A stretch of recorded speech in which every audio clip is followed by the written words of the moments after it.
नमस्कार, मैं हूं आशीष चित्रांशी और आप देख रहे हैं the news launcher. Hot topic with Hemant Attri. Hemant भाई को ले आइए, स्क्रीन पर जोड़िए। स्वागत है हेमंत भाई। आप हेमंत भाई और हम दोनों, क्योंकि हॉट टॉपिक में पहले तो मैं कार्यक्रमों में लगातार आप सबके साथ जश्न में शरीक हो रहा हूं, तो फिर से जश्न आजादी 15 अगस्त की ढेर सारी शुभकामनाएं, स्वतंत्रता दिवस की। और खूब जम के इस पर्व को, महापर्व हमारा सबसे बड़ा पर्व है, इसको खूब जम के मनाइए। बस शपथ ले लीजिएगा जो हमने सुबह से बोला है कि 1000 साल वाला झांसा उसम नहीं पड़ना है, हर दिन आजादी को जीना है, हर दिन आजादी को जीना है। अब कार्यक्रम पर आते हैं। इसी आजादी के ही इस जश्न से जुड़ा हुआ कार्यक्रम है। जब लाल किले के प्राचीर से मोदी जी भाषण ठोक रहे थे, वो लंबी लंबी लंबी लंबी, मतलब वहां तक तो आदमी, बहुत लोग ऐसे ऐसे कर रहे थे, पूरा लपेट ही नहीं पाए। दनादन उसी वक्त मोदी से दूर भगवा वस्त्र में रामदेव मोदी की पोल खोल रहे थे। और सिर्फ पोल खोलने तक मामला नहीं था, हालांकि वो बाबा रामदेव के से ज्यादा उनको हम लोग लाला रामदेव कहते हैं। उसमें उनको कई बार आभास हुआ कि गलत ट्रैक पे चले गए, तो लीपना पोतना भी उसमें हुआ। लीपना पोतना हुआ है, पर्याप्त हुआ। लीपना पोतना नहीं, कुछ लोग हैं जो प्रधानमंत्री बनना चाहते हैं। अब पता नहीं मोदी कह रहे थे कि राहुल को, वो जल्दी से चाहते हैं प्रधानमंत्री बन जाए, जल्दी से चाहते हैं प्रधानमंत्री बन जाए। ये सब किया, लेकिन तीर कमान से निकल चुका था। बड़ी बात यह, देखो आप, हमने एक बार कुछ बोल दिया, उसके बाद हम कितना भी लीपें, जुबान जब निकले हुए शब्द जो हैं, उनको कोई वापस लाने की आज तक विधा नहीं है। तो जो निकला था ना, वो मोदी के लिए धमकी, रामदेव की जुबान से मोदी के लिए धमकी निकली थी। मोदी के खिलाफ रामदेव क्या फिर से आंदोलन करेंगे, बड़ा आंदोलन? यही सवाल रामदेव के बयान से, रामदेव के उद्धरण से यही निकला है सवाल कि मोदी के खिलाफ क्या बड़ा आंदोलन करेंगे। और मैं तो चाहता हूं करें, अपना फर्ज निभावें। इस देश ने उनको हजारों करोड़ रुपए की संपत्ति दे दी है। नरेंद्र मोदी नहीं दी है, ये गलतफहमी लोगों को है। इस देश के लोगों ने भरोसा करके रामदेव को, सूमो में 8 आदमी लगते थे, मैंने आंख से देखा है, और आज 8,000 10,000 करोड़, कितने करोड़ की संपत्ति खड़ी है, तो इस देश की जनता ने दिया है। उनके लिए आंदोलन करना चाहिए। बस ये है कि आंदोलन सलवार समीज पहन के भागने वाला ना करें। ये साथ साथ में एक डिस्क्लेमर मैं चाहता हूं लगा दूं। अब हम सीधे आते हैं खबर पे। एक हेडलाइन है, हेडलाइन ज्यादा ये सब लगती नहीं है, लेकिन एक है तो दिखा देते हैं, कम से कम छू रही है, हेडलाइन टच कर रही है। Baba Ramdev warns of chaos over school failures and corruption on Independence Day। जो स्कूलों में एक अराजकता सा का एकदम या उपद्रव वाला एक माहौल नजर आने लगा है, भगदड़ सा माहौल है, उस पर और करप्शन पर रामदेव ने बड़ा सख्त बोला है। अब रामदेव ने क्या बोला, उनकी जुबान से आप सुन लीजिए।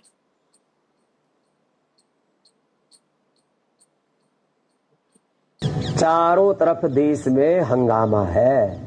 छोटे छोटे स्कूल कॉलेजों से बच्चे निकल रहे हैं कि हमारे यहाँ टीचर नहीं है, हमारे यहाँ लाइट नहीं है, हमारे यहाँ पानी नहीं है, हमारे यहाँ शौचालय नहीं है, हमारे यहाँ टीचर है तो किताबें नहीं है, किताबें हैं तो टीचर नहीं है, और टीचर है तो पढ़ाई में नकल हो जाती है, कहीं पेपर लीक हो जाता है, और पेपर पास भी कर लिया, 10वीं 12वीं का बोर्ड एग्जाम भी दे लिया, तो 10वीं 12वीं के जो एग्जाम के मार्क्स हैं वो कहीं जुड़ते ही नहीं है। कॉम्पिटिटिव एग्जाम्स के आधार पर ही आगे यूनिवर्सिटी में सिलेक्शन होता है, और उसके बाद में फिर जो है जब कहीं नौकरी की बारी आए, खास करके गवर्नमेंट जॉब्स में इंटरव्यू के दौरान 90 से 99% घोटाला होता है। अपने विचार, अपने संस्कार, अपने संगठन, अपने ही जाति वर्ग समुदाय के लोगों को ठोक लेते हैं और बाकी को बाहर धक्का मार देते हैं। ये बहुत ही अपमानजनक है, ये लोकतंत्र के खिलाफ है, ये न्याय के भी खिलाफ है। एक तरफ हम कह रहे हैं सत्यमेव जयते, ये तो धर्मस्ततो जय, हमने शासकीय उद्घोष बना दिए,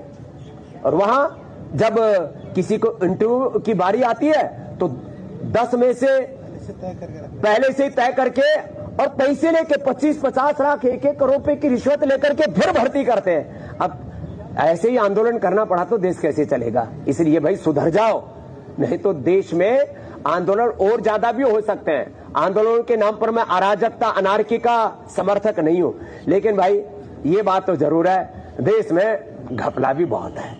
ये घपले ठीक कर लो, नहीं तो कोई ऐसा ना हो कि बाबा रामदेव को दोबारा आंदोलन करना पड़े। पश्चिम बंगाल सरकार के 100 दिन पूरे हो गए गुरुजी। पश्चिम बंगाल सरकार के 100 दिन। Thank you. अब पूजा आचार्य जी बात करना, बोल दो हाँ। ये एक बात तो मुझे लग रहा है और सुनाना पड़ेगा और सुनना पड़ेगा। मतलब पता है, इस आदमी को मैं कतई नहीं पसंद करता। जितना मिलावट, जितना एफएसआई में फेल हुआ, सैंपल फेल हुए, एकदम नहीं फेल पसंद करता। लेकिन ये आदमी इकोसिस्टम का आदमी है और बहुत प्रमुख आदमी है। ये मोदी जी जो आए थे उसके पहले जो प्लान बना था, जो माहौल बनाया गया था, जिसमें अन्ना आंदोलन भी था, पहला चेहरा यही आदमी था। पहला दांव इसी पर खेला गया था। आज ये आदमी कह रहा है कि इस देश में घपला बहुत है। हेमंत भाई छोड़ो, आप एक एक सीधा मैं कह रहा हूं कि आप लीपना पोतना छोड़ो, एक एक लाइन जो सीधा पंच है। कहा एनार्की में नहीं बहुत सपोर्ट करता, लेकिन इस बात में तो दम है कि इस देश में घपला बहुत है। जिस देश में घपला बहुत है उस देश का प्रधानमंत्री लाल किले के प्राचीर से कितना आज ज्ञान बांचा है। पहले एक बार एक सवाल ये आप जवाब दे दो, फिर मैं दोबारा सुनाऊंगा कि मेरा मन है आज सुनने का, इसलिए चला दो आप।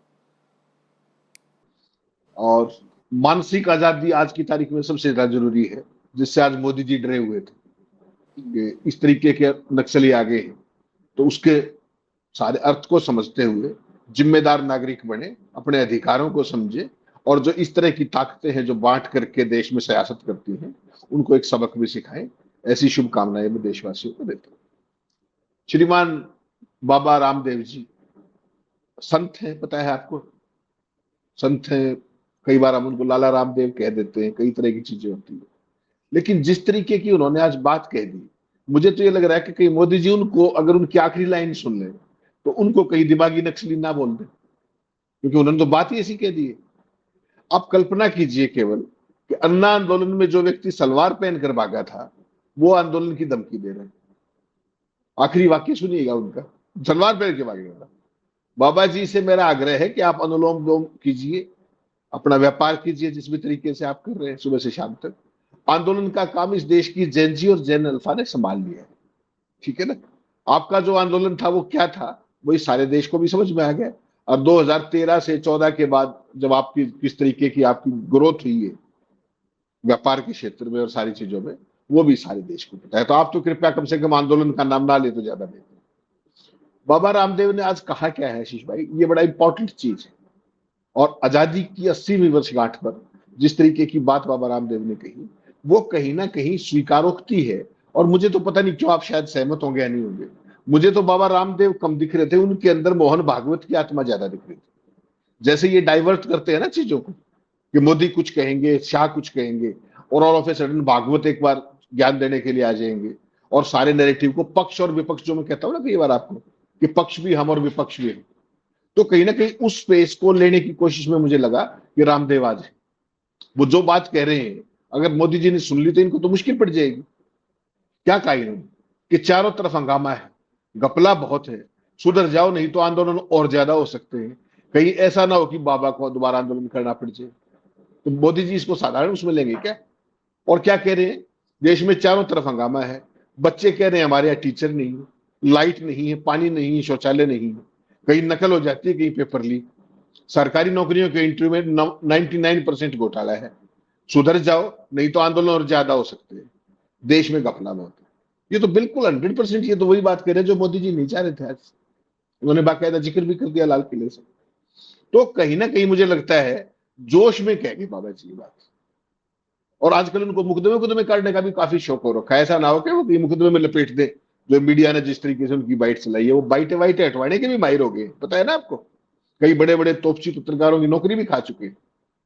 तो वो सारी चीज अपनी जगह है, लेकिन मुझे जो बाबा जी की बात सुनी उससे मुझे कम से कम बड़ी हैरानी हुई कि ये इनके मुंह से कैसे निकल गया। और एक अपने यहाँ कहावत भी है कि जब कोई बड़ा जहाज थोड़ा सा ढुलमुल होता है तो उसमें से कुछ दौड़ने लग जाते हैं।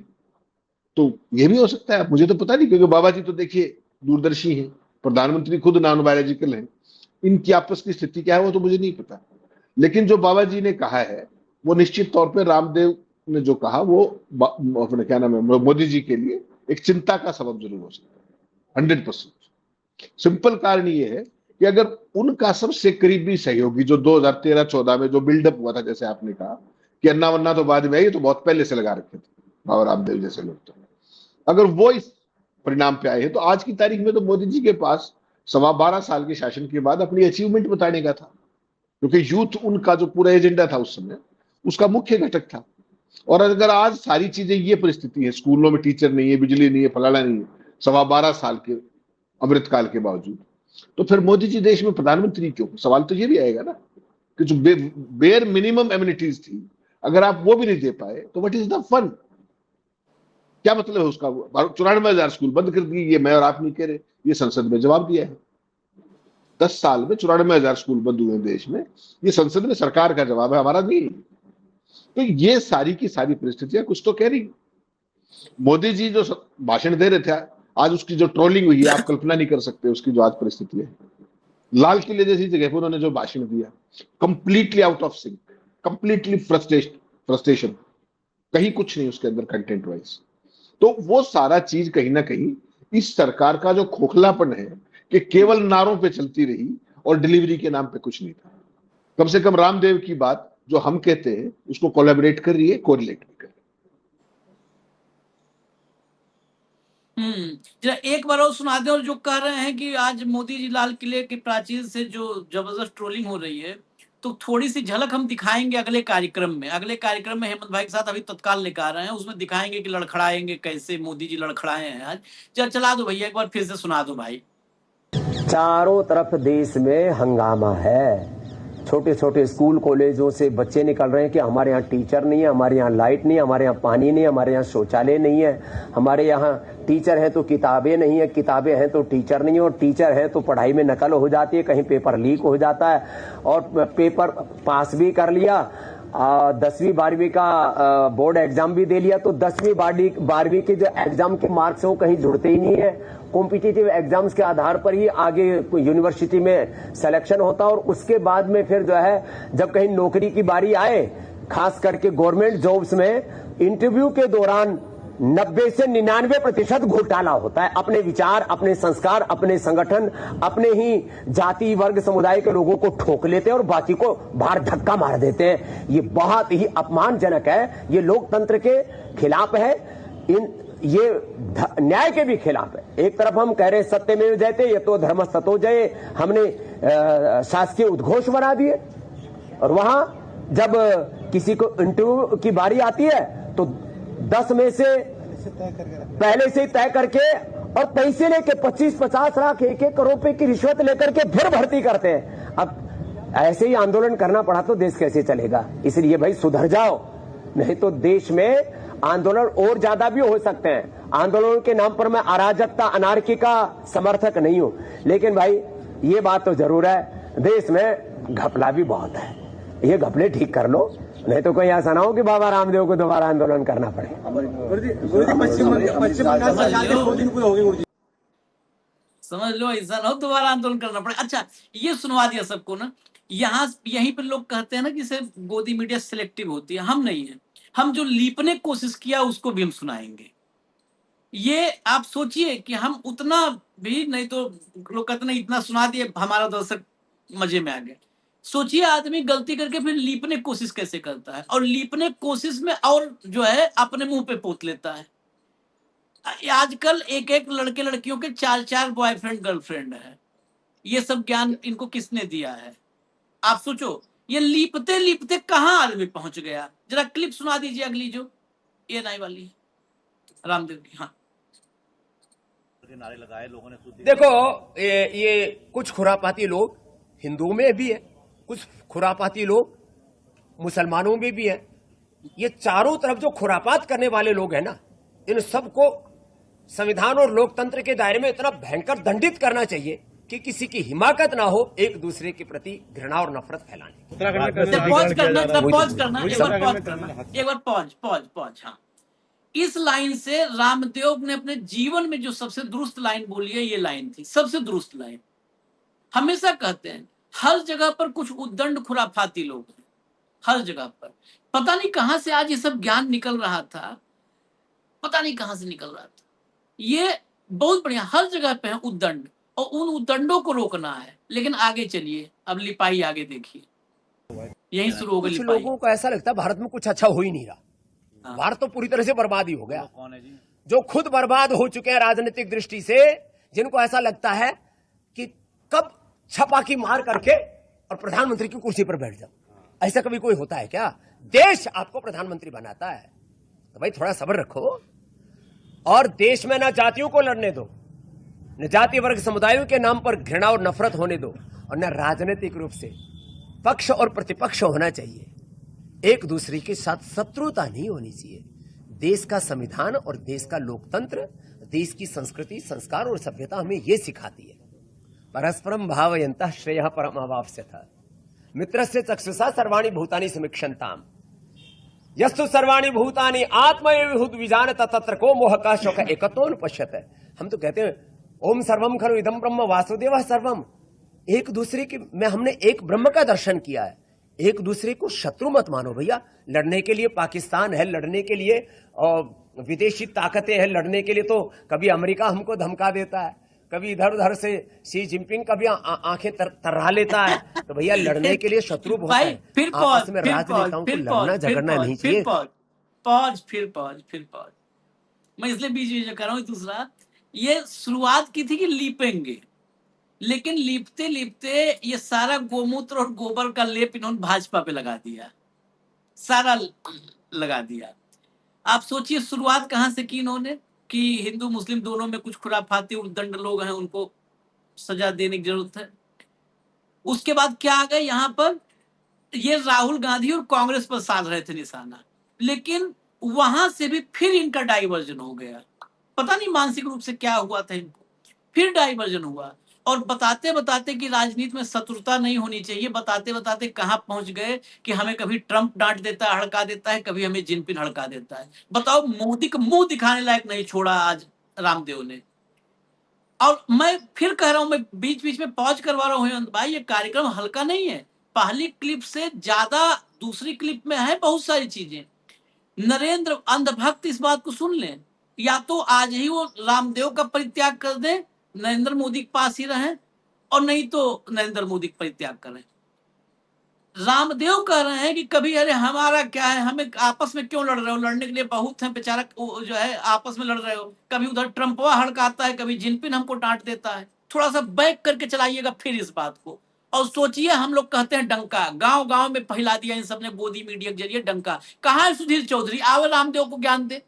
कहाँ है अर्णब गोस्वामी, आवे रामदेव को ज्ञान दे। जो है ट्रंप को 35 मिनट फोन पर हड़काया मोदी जी ने, जो खबर चलाते हैं सब, बताओ जो है ट्रंप ये जो है रामदेव को ये सब ज्ञान चलाओ भैया, चलाओ। मोहः शोक एकत्वं पश्यते। हम तो कहते हैं ओम सर्वम खलु इदं ब्रह्म वासुदेवः सर्वम। एक दूसरे के में हमने एक ब्रह्म का दर्शन किया है।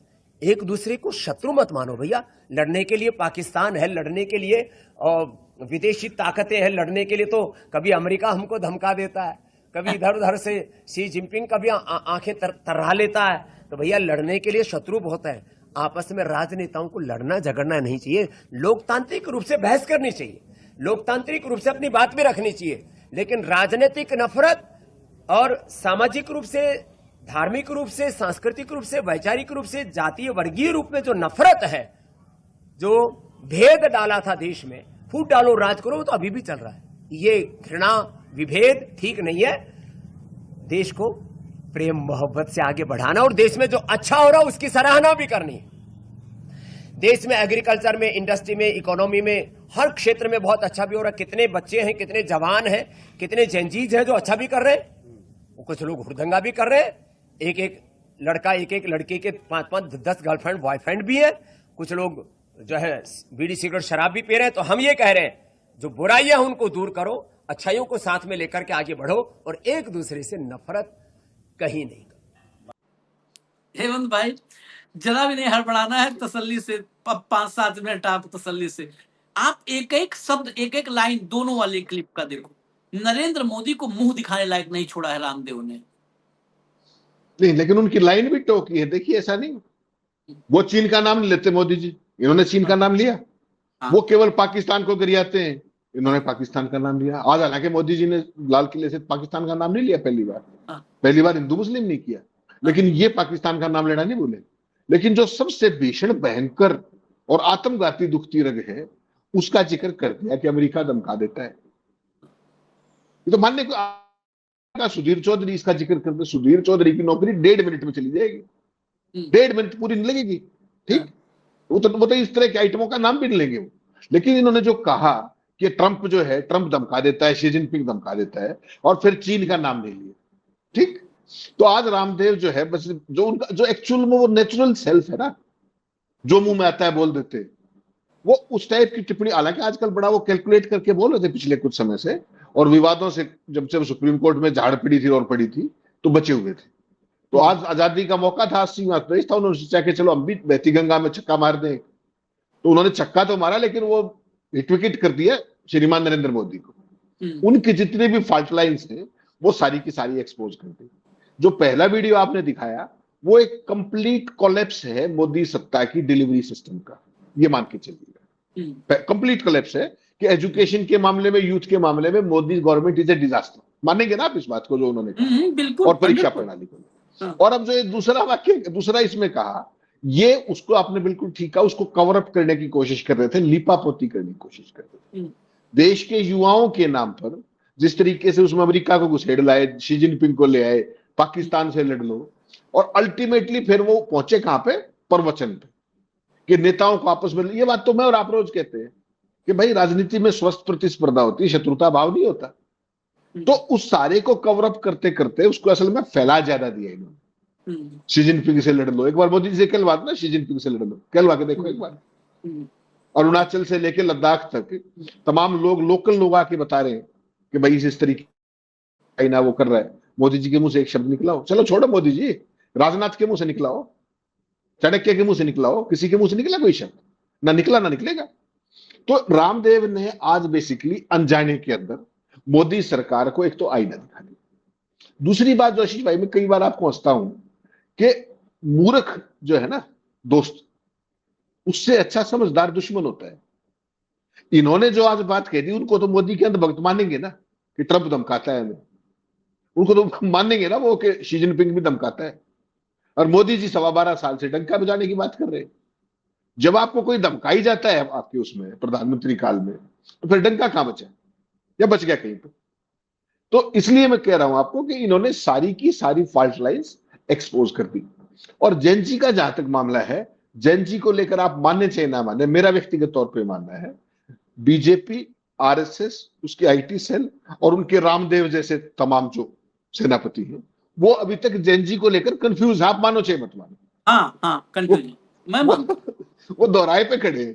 एक तरफ तो आशीष चित्रांशी बहुत अच्छा आदमी है, गजब है, अद्भुत है, कमाल कर दिया, जेनजी बहुत अच्छा काम कर रही है।